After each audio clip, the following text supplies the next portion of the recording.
Welcome to the show, guys. Happy Friday. Excited to dive into some league winners with you guys, giving you guys some winning fantasy football analysis. Excited to dive in. Happy Friday. I know you guys are excited on the commute, on the drive.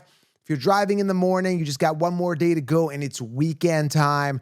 And I'm telling you, man, there's going to be some football this week, some preseason. We are almost there, guys. We're almost to the finish line. We got like 3 more weekends of drafting. But this is full force draft season. So I'm here to help you guys have a discussion, help you on your commute, enjoy your drive, because again, we're sharing the same passion together. I started this in 2016 because I didn't like the way analysis was being given. I want to deliver on a higher level for you guys so you guys can actually win your leagues. No cookie cutter BS here on the channel. Straight to the point. No fluff, all right? Now, I am an independent, so I do promote my own stuff because the stuff that I offer actually helps you guys win. So make sure you guys do grab the 16-round draft solution. Once you grab it, you'll never look back, guys. Sleepers, breakouts, optimal players, draft, Patreon, everything you need to crush your leagues and leave you light years ahead of everybody and the sheeps in your leagues. Grab 16 rounds at thefantasyfootballaccounts.com. I've also linked it below. As soon as you sign up, you're going to get an email with all my mock drafts, printable cheat sheet that's updated up until the season starts. This is the real deal. Don't draft on rankings. They won't help you guys. Drafting on ADP will lose your league. Bottom line, okay? I also offer direct coaching, linked below. Well, let's book a phone call, jump on a call with you guys. We get to meet, we talk. It's over phone call, okay? So that's below, direct coaching. And of course, join the Patreon group, guys. The Fantasy Front Lines, patreon.com/FF Council for in-season. Pretty much we go year long, but there's in-season live Q&As there as well to get some direct access, okay? Patreon.com. If you want the live Q&As, you got to go to the Captain package or up Captains and Generals, okay? If you're a private, you get the basic stuff and the packages go up. It's all listed below in the front. You guys got to join the Front Lines. It's an amazing community, okay? But most importantly, you got to win your draft. 16 rounds is a solution. That's going to help you win your drafts. And then the Front Lines it's to maintain. Waiver wire starts and sits, optimal DFS plays, exclusive videos, all that fun stuff on the Front Lines, okay? So we're talking about the latest news and notes now. We're going to talk about the league winners. Lots to cover here on your commute. Happy Friday. Let's roll into it, okay? So, Breaking Brad. We now have breaking news. Now, there isn't too much in the news when I record this. I'm recording this late Thursday night, ready for you guys for Friday morning. Couple things that are jumping out at me, nothing crazy. Curtis Samuel's toe and Marquise Valdez-Scantling, who suck, neck issue, have a real good chance of playing the season opener versus the Arizona Cardinals, according to head coach Sean McDermott. So, again, I don't really care. Samuel sucks. Marquise Valdez, it's Keon Coleman. He's the guy there we're going to talk about in a moment here, okay? Jahan Dotson, this is like a nothing burger news. I know people are like talking about like it's important, but the Washington Commanders, guys, the football team, okay? They have a wide receiver, Jahan Dotson, who was on their team. They basically traded him and a 2025 fifth-round draft pick, were traded to the Eagles, okay? So they got rid of Dotson and a fifth-round pick for 2025 to the Eagles in exchange for a 2025 third-round pick and a seventh-round pick, according to sources. Now, Dotson, again, years to wow us. We're not wowed. Doesn't excite me. Not that good. Don't care. Now he's going in as a wide receiver 3. Now, could this shoot up McLaurin's value? Terry McLaurin, a little bit, but again, another years to wow us. We're not wowed. I do like Ben Sinnott as a tight end, but again, this is one of those situations of like a nothing burger. I don't think it really affects A.J. Brown because Dotson sucks. Maybe Smith a little bit, but I don't understand why the Eagles would want him. I don't think he's that good at all. Maybe just adding depth to the wide receiver core. And again, Ben Sinnott gets a bit of a boost. McLaurin a little bit. I am a believer in Jaden Daniels, so maybe McLaurin has a good year, but he's just done nothing for years. So I don't get excited about wide receivers that haven't wowed, even knowing that a good wide receiver is throwing the ball, okay? A couple days ago, already confirmed Bo Nix was named the starter. Very interesting as a sleeper. Cortland Sutton and him are connecting. They're doing really well. So Sutton could be really good. We're talking league winners. Could be a league winner as well. But I like the Troy Franklin stash later. And, Bo Nix maybe as a QB3 with some upside in a super flex league. You can get him later as well, okay? So I know a lot of people are drafting him as again a third quarterback. Okay, something to note there as well. Okay, again, nothing really in the news jumping out at the time of this recording, other than that. Okay, so thank you, Breaking Brad, for the news. We now have breaking news. No, we don't. Not really. Okay, so let's get to it, guys. Again, if you haven't joined the Patreon group, join the patreon.com/FF Counselor for in-season and direct access and everything else, all the other perks, okay? All listed below. All right, let's talk about some league winners. The first one, I want to dive right into it, is Jordan Love. Why I like Jordan Love, man, is like the value, okay? Like he's not coming off in as a premium guy. When I look at him, like you've got like your premium guys, you got like your Josh Allen, you've got your Jalen Hurts, you got your Pat Mahomes, yada, yada, yada. And Jordan Love sneaks in there in the top 10 as the 10th quarterback, according to the consensus, aka the Kaship's rankings. But this guy was pretty good last year. And when I look at his stats, man, like he outperformed guys like CJ Stroud last year. Now, again, do I trust him as a QB1? I'd say that's kind of the point. That's kind of the last quarterback I trust as a QB1, because there's a big drop of uncertainty, I would say, after him. Like Jaden Daniels, Brock Purdy, Caleb Williams, they come off after him.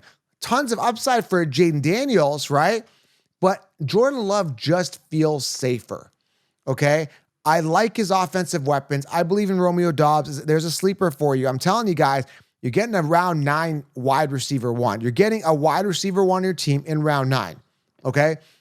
So Love's got weapons, offensive weapons. He's got Christian Watson. They brought in Josh Jacobs. You got Jaden Reed. They've got options. Their tight ends are not bad. So he's got options. He's a good quarterback, okay? And again, he's quarterback 10. He can win your leagues. He can be consistent. He can be solid. He can produce on a high level, okay? So I'm just going to pull up some stats here from last year. And I think he finished 7th last year, fantasy football. Let me just pull up my stat sheet here. I got all my stats here. Last year finished quarterback 5. 30, what do you have? He got sacked 30 times. No, 32 touchdowns, 11 interceptions. That's a good ratio. Compare him to a CJ Stroud, 23-5.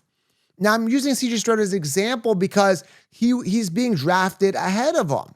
Now, I'm not saying I don't like CJ Stroud. I think his weapons could be stronger with Diggs and Dell and Nico Collins. But I'm saying that Jordan Love as quarterback 10 he's only getting better this year. He's only more settled in. Guys like Dobbs are just getting better. So he can be a solid league winner, a guy you can anchor on your team that's going to get you consistent points week in, week out. Again, 4,100 yards last year, 4,159 yards. Okay, attempts, 579. I like a quarterback that throws a lot. And last year he was like tied in 5th in passing attempts last year with Josh Allen. So I like the passing attempts. I like a quarterback that throws a lot. And then you got CJ Stroud who threw 499, which is 14th amongst quarterbacks. And I keep talking about this in a lot of videos, okay? Now, we're talking about target dilution here. Everyone's drafting Nico Collins round 2, who could be the wide receiver 3 on his team. Hear me out, guys. This is very important stuff nobody's talking about.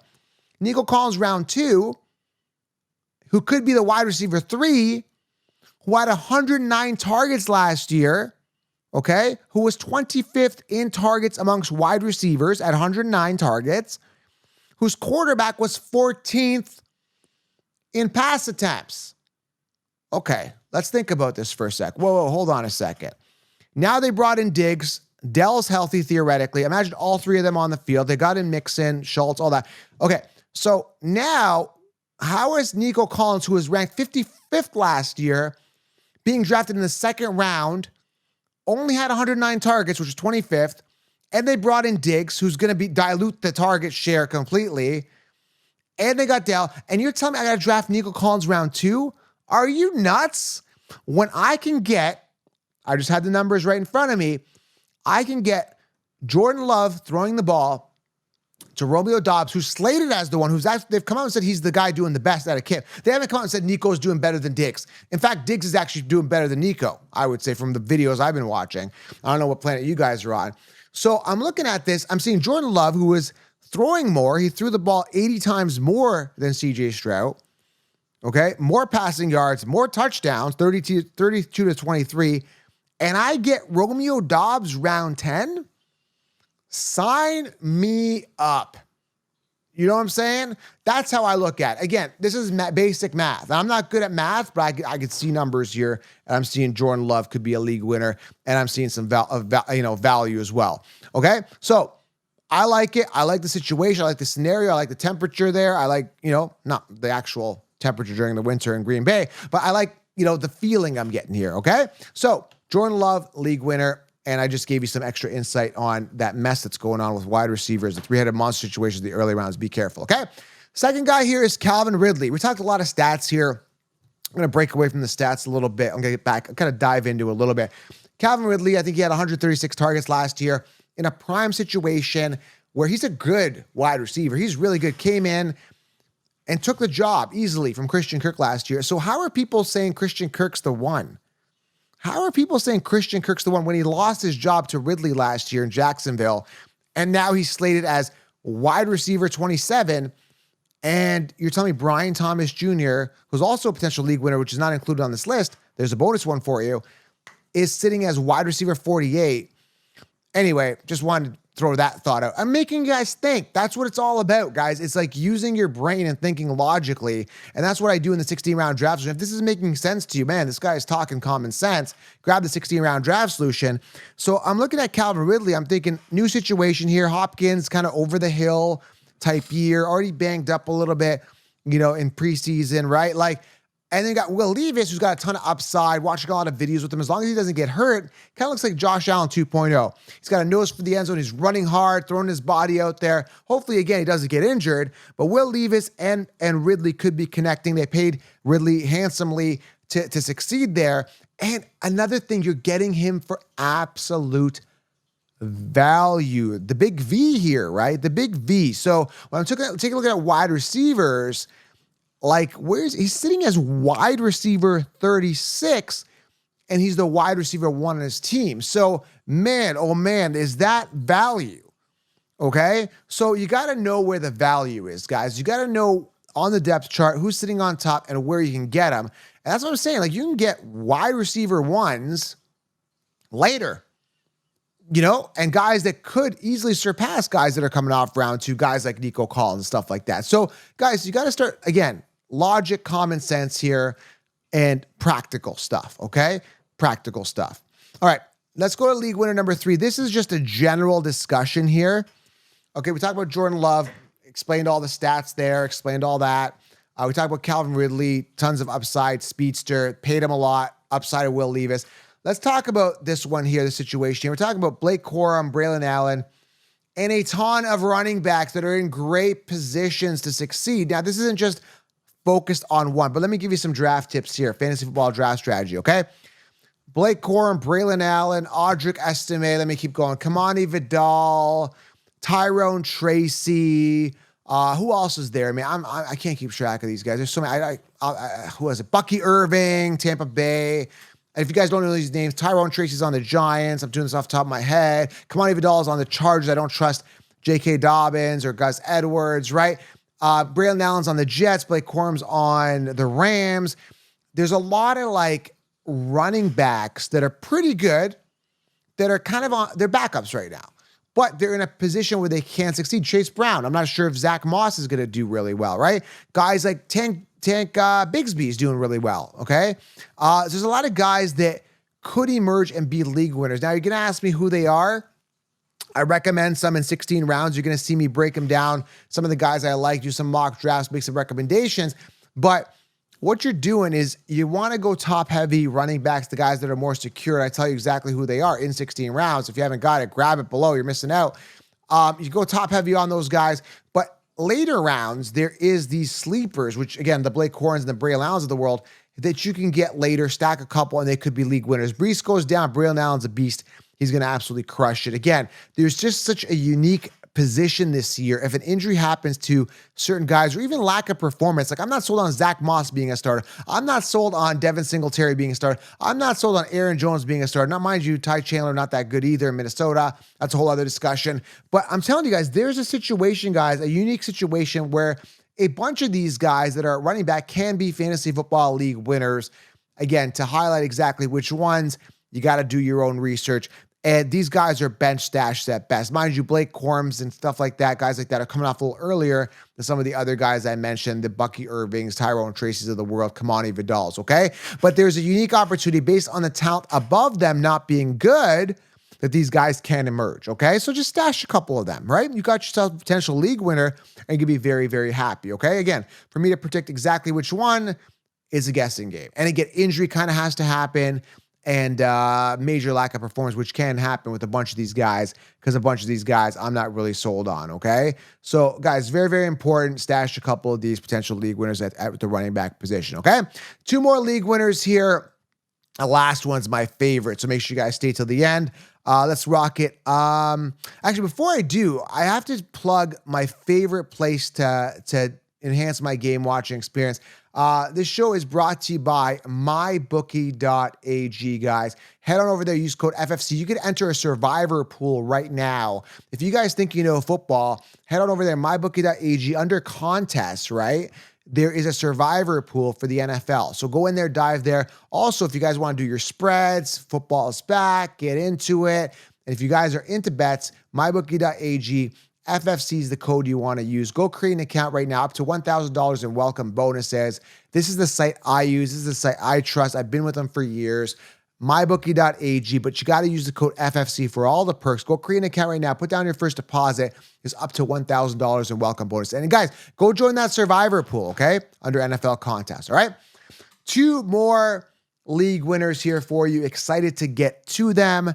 Next guy here is Theo Johnson. Now, this is a deep sleeper here, but there's some league winning upside. Now, typically, when you look at the Giants, those tight ends typically get 75 to, let's say, 109 targets over that. I looked at some, Wallers of the world and some of the guys over at Ingram over the past couple years. Now, they're not heavily targeted, especially in the touchdown area, but I think Theo Johnson's really good. I think there's some upside here. The guy's out of Penn State.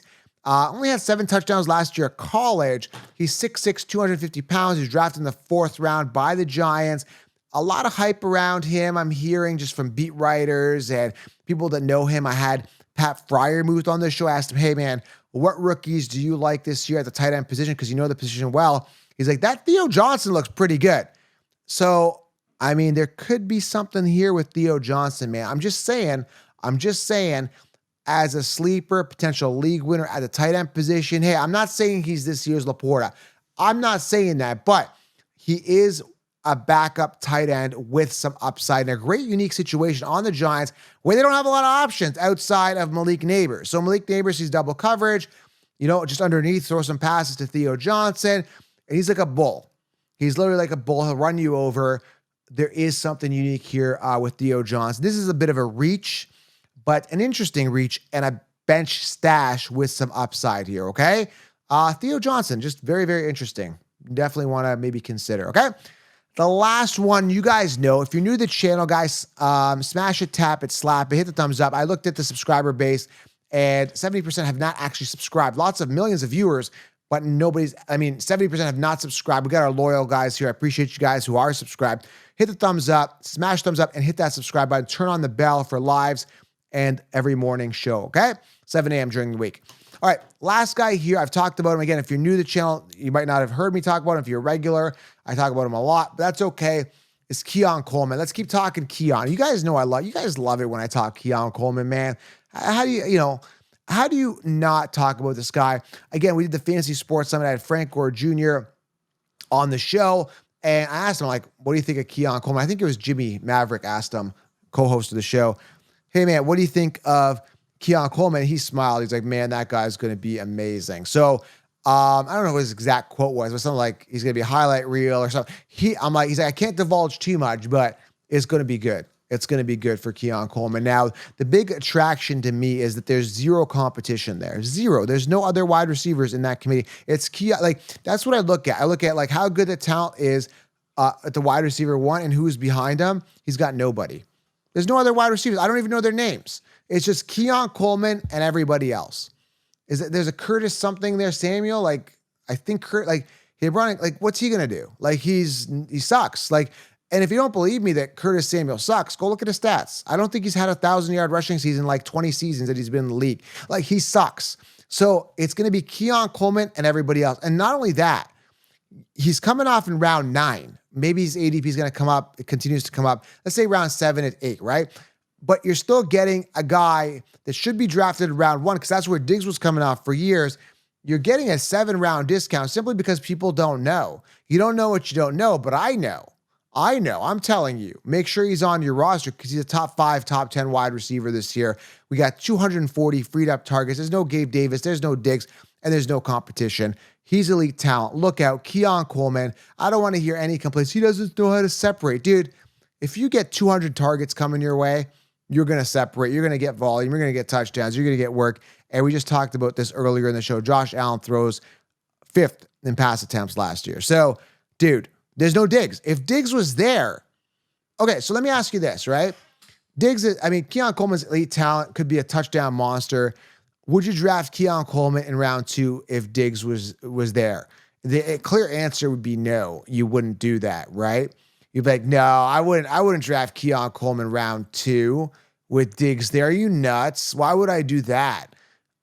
Well, why are you drafting Nico Collins round 2 with CJ Stroud throwing at least 80 passes less than Josh Allen? That's what he did last year. Maybe, Stroud throws more this year. But why would you draft Nico Collins round 2 with Diggs there and Dell there and Mixon there and other options when, and you can tell me I'm getting Keon Coleman without Diggs there and no competition and Allen throws like 600 times a year? Sign me up on all rosters. That's it. That's all I'm going to say. He's a league winner. Draft him and let the chips fall where they may.